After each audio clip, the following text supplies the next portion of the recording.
Welcome to Rays of Hope, where inspiration meets possibilities. Join us on this journey as we explore videos that illuminate the path to positivity, resilience, and success.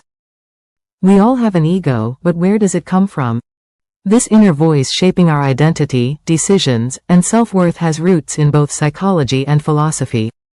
From Freud's theories to Eastern thought, the ego's development reveals how we perceive ourselves and interact with the world. Understanding its origins helps explain why we react, compete, or seek validation. It's not just a personal trait, it's a fundamental part of human nature. The psychological foundations of the ego.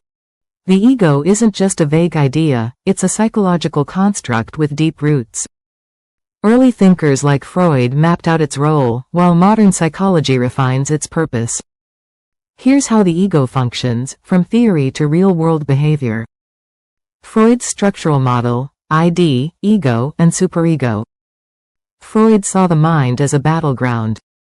The id is pure instinct, hunger, desire, aggression, demanding instant gratification.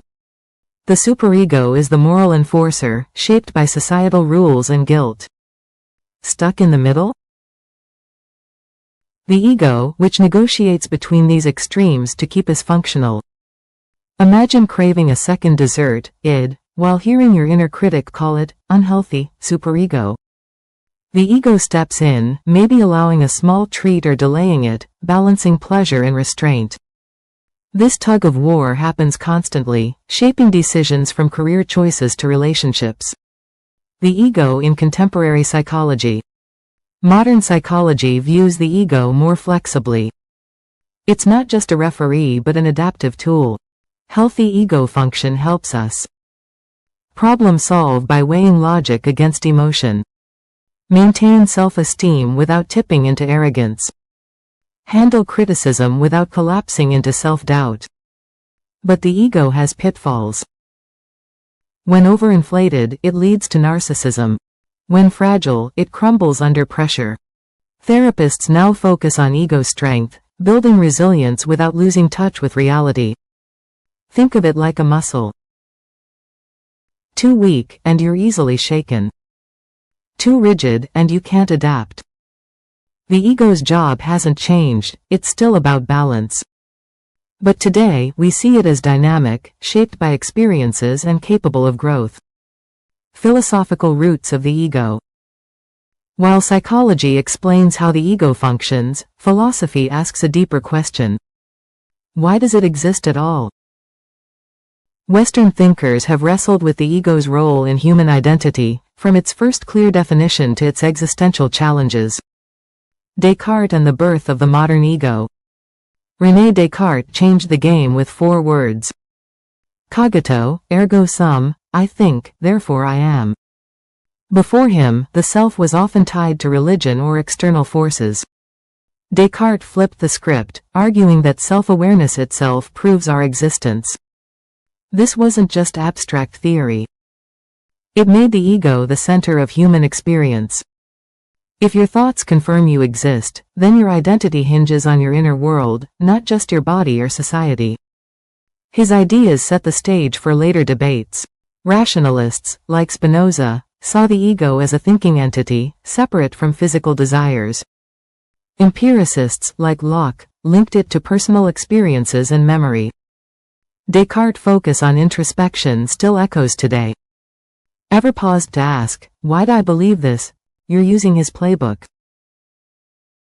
Existentialism and the ego's crisis.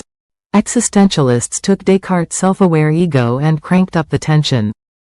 Jean-Paul Sartre saw the ego as both a gift and a burden. Freedom to define yourself sounds liberating, until you realize you're responsible for every choice. His famous quote, "Man is condemned to be free," captures the angst. Without divine rules or fixed nature, the ego must invent meaning from scratch. That's exhausting. It's like building a bridge while walking on it. Other existentialists added twists. Nietzsche called the ego a fiction, something we create to cope with chaos. Kierkegaard tied it to faith, arguing real selfhood requires a leap beyond logic. Their message? The ego isn't just a mediator, like Freud's version, or a thinker, like Descartes. It's a project, one that demands courage to face uncertainty. The ego in cultural and social contexts. The ego isn't just a personal trait, it's shaped by the world around us. Culture dictates whether the ego stands front and center or blends into the collective. Social media, meanwhile, has rewritten the rules of ego development, turning self-expression into a public performance. Here's how these forces mold who we think we are. Collectivist versus individualist egos. Walk into a boardroom in Tokyo, and you'll hear, "we," far more than, "I." In Los Angeles, it's the opposite. Cultures don't just influence behavior, they redefine the ego itself. Collectivist cultures, like Japan, China, or Kenya, treat the ego as part of a larger whole. Identity ties to family, community, or work groups. Success isn't about standing out but contributing. Key traits include interdependence. Decisions consider group harmony. Saying no outright feels rude. Modesty. Self-promotion clashes with values like humility. Role-based identity.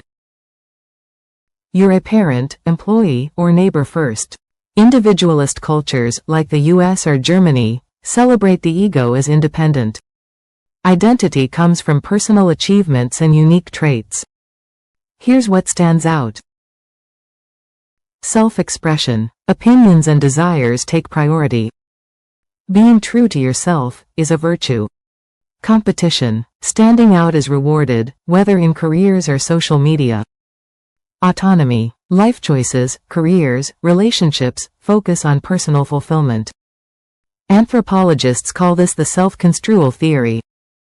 It's not that one approach is better, they're different survival strategies. Farming villages thrived on cooperation. Frontier societies needed self-reliance. Today, these roots still shape how we see ourselves. That's it for part 1. We've covered the basics of the ego's roots. Stay tuned for part 2, where we'll look at its role in culture, spirituality, and how it shapes our daily lives. See you soon. Thank you for joining us on this uplifting journey with Rays of Hope. Please comment, like, share, and subscribe to stay tuned for more videos that spark hope and empowerment. Until next time, keep shining brightly. Thank you for watching.